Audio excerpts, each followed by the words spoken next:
How's it going? I think one of you past posters put something on Twitter that I responded to about how Patrick really has his war boner going on, and it kind of hit a raw nerve. I gotta apologize. I'm back home, but I'm outside right now because I had to walk outside to rant. Um, and I have to warn you, I have one of my back pills in me.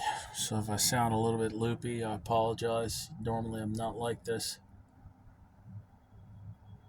One of the things that's been really awkward for me, my son's now 10. And ever since he was like, I want to say 7,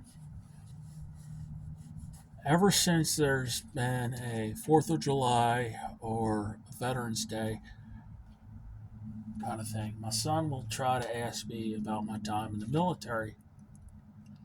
And I always say the same thing: talk when you're older. Like, "Oh, I don't want to talk about it," kind of thing. And it's not because I want to hide from my son what I did or what it was like, but he's still young. I don't want to expose him to that stuff. Because what ultimately is going to happen is I'm going to end up talking to him about being in Afghanistan and having to talk to him about like shooting people and shit. And ultimately, what's going to end up happening, he's going to ask me, like, well, why'd you do it? And it's like, well, I guess technically it was him or me. Why were you there?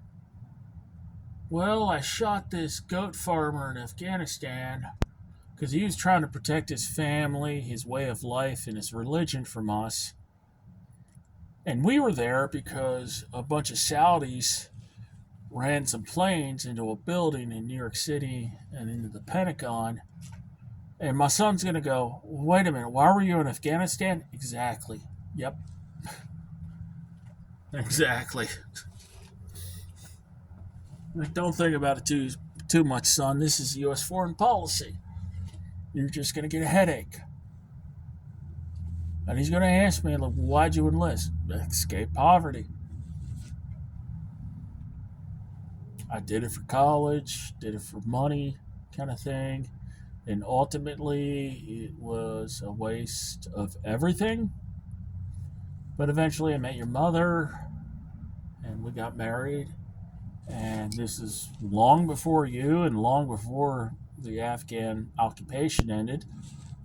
And the whole reason why you have a nice fancy life in Appalachia is because your dad has multiple engineering degrees, your mom has engineering degrees herself, and you're living high on a hog. But for that to happen, a whole bunch of goat farmers had to die in Afghanistan for reasons. Now, to be fair, some of them were actually shooting at me, but yeah, it's one of those things when you really stop and think about it.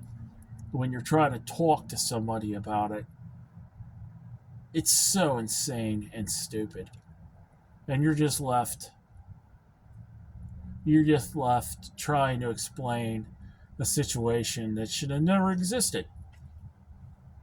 But chances are, thanks to all these people online and stuff that are, um, you know, singing up the idea of us going into Iran and Yemen, there's a good chance that my son in 6 years' time might be dumb enough to, well, actually not 6 years, more like 7, maybe 8, because he's 10. There's a good chance that my son might stupidly enlist, follow his old man in, and get killed or maimed for, I guess, reasons. I don't know. Because, again, I've never been able to figure out U.S. foreign policy. It's, it's just, all of it's depressing. All of it is.